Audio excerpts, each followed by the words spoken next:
विधायक जी घोटाले करोगे तो जेल तो जाओगे ही ना। आपने इस कौम के साथ गद्दारी करी है, आप आपको कुर्बान करा, आपने इस कौम की कुर्बानी दी। मजलूम है ना बेचारे हैं ना, हम अपनी आवाम को कोई मायूसी में देख सकते हैं। और यहाँ की आवाम ने अपने खून से मुझे तोला था। मैं CNRC की बात करूं, जब सात रातों में हमारी खवातीनें, हमारी माए बहनें शाहीन बाग सड़क पर बैठी रहती थी कि ना मंदिर से ना गुरुद्वारे से ये मरकज वाले हैं जो कोरोना फैला रहे हैं। किसने संसद से में तहार लगाई? विधायक चचा, अमानत चचा, आप आराम से घर बैठो, आपकी भतीजी बचा लेगी आपको बीजेपी से, अगर आपके पास की नहीं है।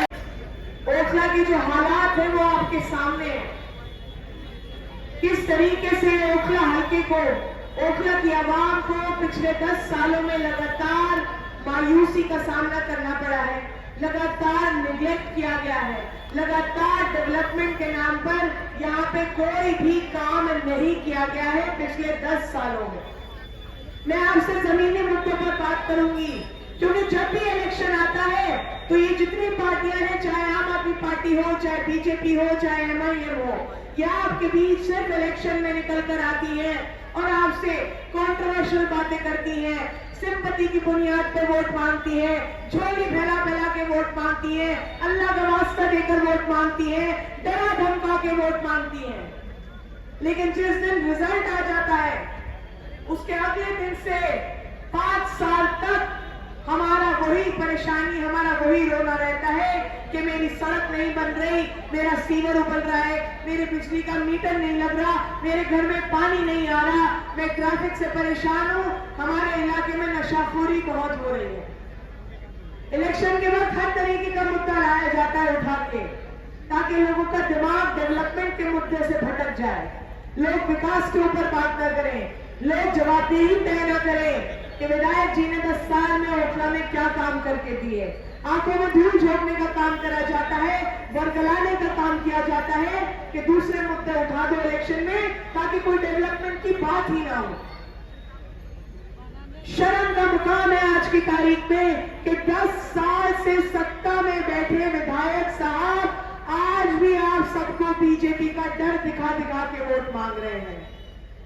मुझे वोट दो वरना बीजेपी आ जाएगी। वो माए नहीं कहती थी बच्चों से अपने कि सो जाओ वरना गब्बर आ जाएगा, सो जाओ वरना शेर आ जाएगा। वही हाल विधायक जी ने यहाँ की आवाम का कर रखा है कि मुझे वोट दे दो वरना बीजेपी आ जाएगी। 10 साल के सत्ता में बैठे विधायक अपने काम की बुनियाद पे आज भी वोट नहीं मांग पा रहे, आज भी बीजेपी का डर दिखा के वोट मांग रहे हैं। उधर मोदी जी कहते हैं कि हिंदू खतरे में है, इधर अमानतुल्लाह कह रहे हैं मुसलमान खतरे में है। असल खतरे में तो ये दोनों है, इनकी गति छिड़ने वाली है बहुत जल्द। लगातार 10 साल से केजरीवाल जी कह रहे हैं कि हमने दिल्ली में 99% पानी पहुंचा दिया, या तो वो बहुत बड़े झूठे हैं या उन्होंने ओखला को उस 1% में रखा है जहां उन्होंने पानी की एक बूंद नहीं दी है 10 सालों में। वो कहते हैं आ रही हूं मैं उस पे भी, वो कहते हैं हमने फ्री में पानी दिया। हाँ, आपने सीवर का पानी फ्री में दिया सबके घरों के अंदर पिछले 10 सालों में।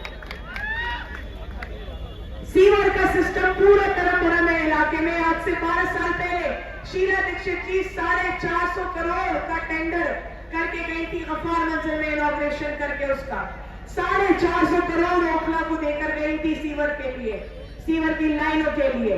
आज तक की ओखला के इतिहास में इतना बड़ा टेंडर कभी नहीं दिया गया किसी भी सरकार के द्वारा, जो शीला दीक्षित जी 450 करोड़ छोड़ के गई थी। उस पैसे का क्या हुआ? तरम भरम कर दिया उस टेंडर को।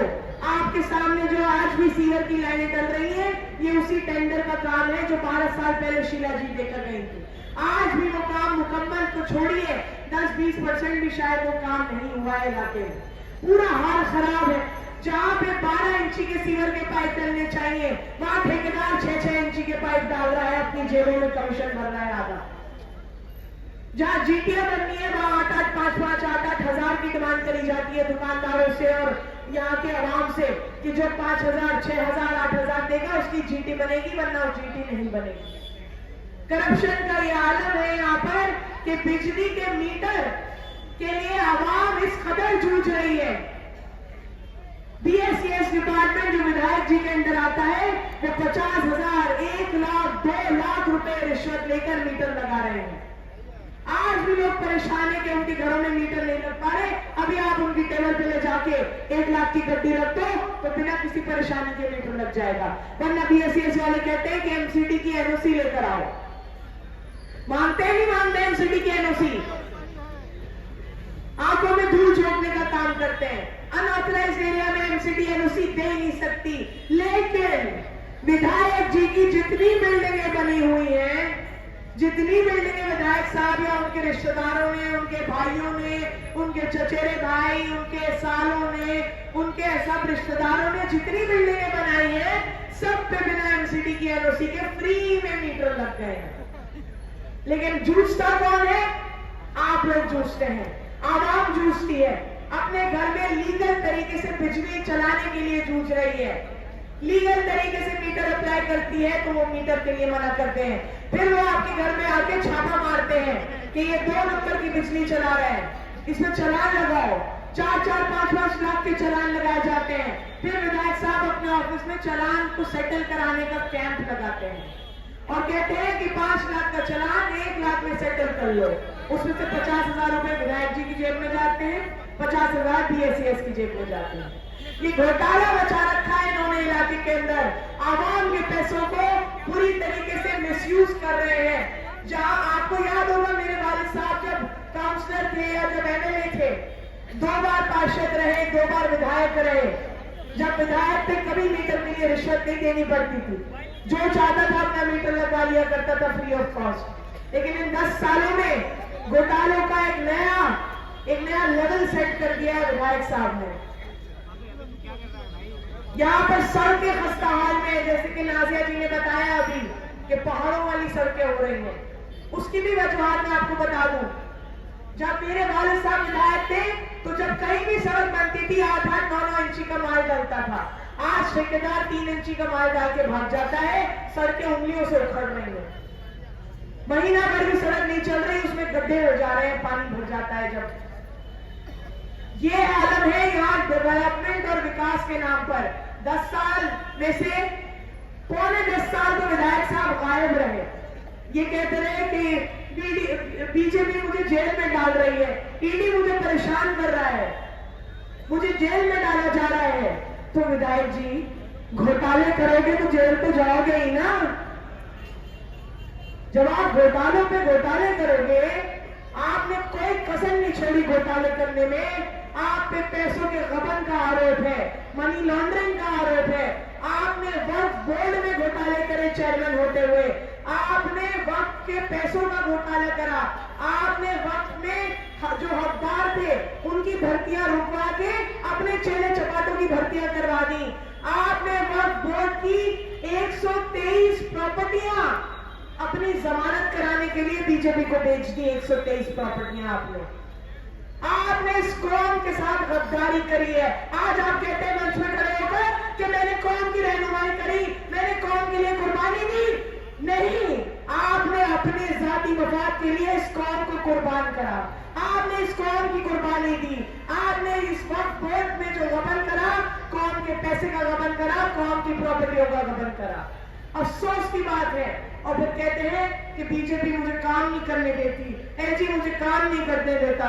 चचा, विधायक चचा, अमानत चचा, आप आराम से घर बैठो, आपकी भतीजी बचा लेगी आपको बीजेपी से। अगर आपके पास की नहीं है बीजेपी से लड़ना तो हम ना मजलूम है ना बेचारे हैं, ना हम अपनी आवाम को कोई मायूसी में देख सकते हैं। मैं एक ऐसे इंसान की बेटी हूं जिसने हमेशा मजबूती के साथ आपकी लड़ाई लड़ी, मजबूती के साथ आवाम की आवाज उठाई, सड़क पे भी आपकी लड़ाई लड़ी, एडमिनिस्ट्रेशन पे भी प्रेशर बनाया, पुलिस की लगाम हमेशा कसी। एक वो वक्त था जब पुलिस वाले थाने से बाहर झांक कर देखते थे कि आसिम मोहम्मद खान तो नहीं खड़े हुए, कहीं निकल जाए थाने से बाहर।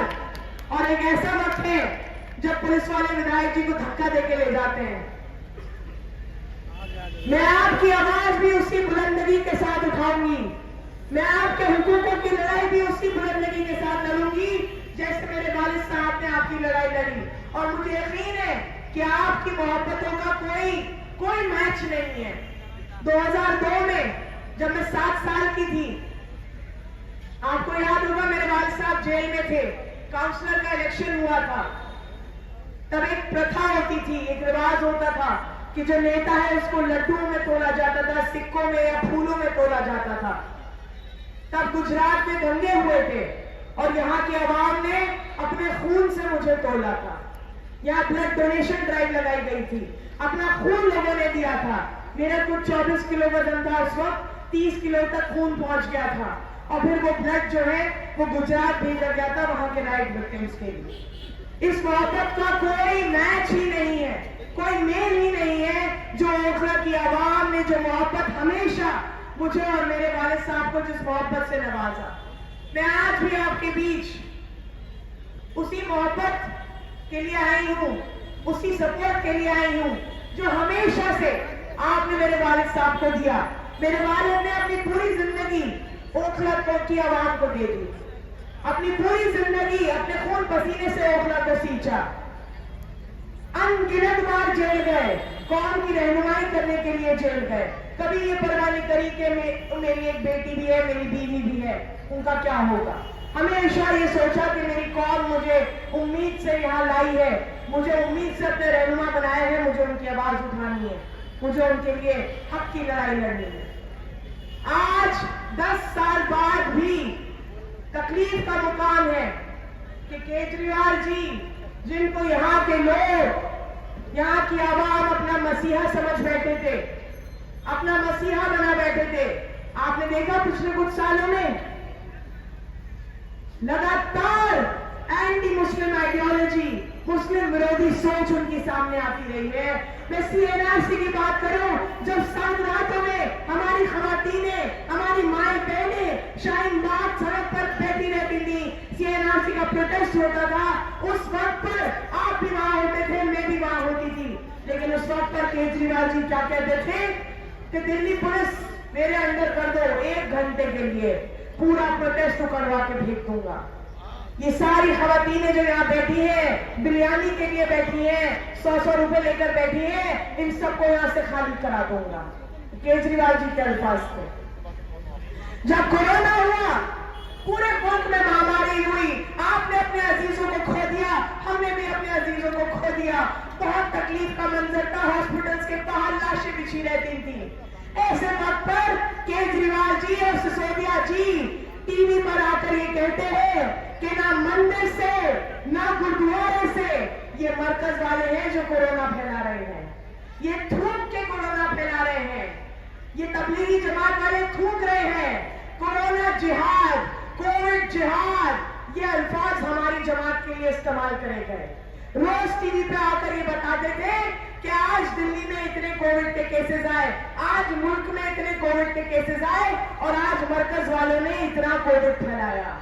अलग नंबर दिखाया जाता था। आपने उन बुरे हालातों में, जब कोरोना से जैसी महामारी थी, आपने उन हालातों में मुसलमानों को मरने के लिए छोड़ दिया। पूरे मुल्क में जमात वालों को पकड़ पकड़ के पीट रहे थे। उनकी जो दाढ़ी वाले थे, जो नमाज के निशान वाले थे, उनके आधार चेक किए जा रहे थे कि तुम मुसलमान हो, तुम पूरे मुल्क में कोरोना फैला रहे हो। जब दिल्ली में 2020 में कत्लेआम हुआ, जमुना पार में दंगे हुए, तब वहां जाना तो बहुत दूर की बात है, केजरीवाल जी की जुबान नहीं खुली वहां के लोगों के लिए।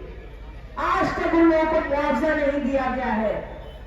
लगातार केजरीवाल जी ने, वो ऐसा नहीं है कि मुसलमानों की सिर्फ आवाज नहीं उठाई, मुसलमानों के खिलाफ बोला है। अभी अभी का आप सुन लीजिए, जब मेहरौली से नरेश यादव जैसे आदमी को केजरीवाल जी टिकट देकर नवाजते हैं। नरेश यादव जैसा आम आदमी पार्टी का एमएलए जिसने कुरान की बेहुरमती करी, उसको कोर्ट ने सजा दी, दोषी करार किया, ऐसे आदमी को केजरीवाल जी टिकट से नवाजते हैं कि शाबाश, तुमने बहुत अच्छा काम किया, ये है तुम्हारा इनाम, टिकट तुम्हारा दिल्ली विधानसभा का। जब संभल में जामा मस्जिद वाला हादसा हुआ, हमारे 4 भाइयों को शहीद किया गया, उसी वक्त बांग्लादेश में माइनॉरिटी पे ज्यादती हुई। केजरीवाल ने लंबा चौड़ा चिट्ठा लिख के डाला सोशल मीडिया पे कि सब जो बांग्लादेश में माइनॉरिटी पे ज्यादती हो रही है वो गलत है। केजरीवाल जी का सीना फट गया, दर्द से फटना भी चाहिए। मेरा भी ये मानना है कि किसी भी मुल्क में माइनॉरिटी पे ज्यादती नहीं होनी चाहिए, regardless of what religion they follow. इस बात की परवाह किए बिना कि वो किस धर्म से है। लेकिन जब बांग्लादेश के लिए आपका दर्द फटता है, दिल फटता है, तो संभल के लिए क्यों नहीं फटता? उसी वक्त संभल में हमारे 4 भाइयों को शहीद किया गया, वहां के लिए आपका मुंह क्यों नहीं खुला? वहां के लिए आपकी आवाज क्यों नहीं उठी? कौन खड़ा था संभल में, आप बताइए मुझे। किसने संसद से में दहाड़ लगाई संभल के मुद्दे पर, और किसने सड़कों पे भी संभल के मुद्दे के ऊपर बवाल मचाया? आप बताइए मुझे।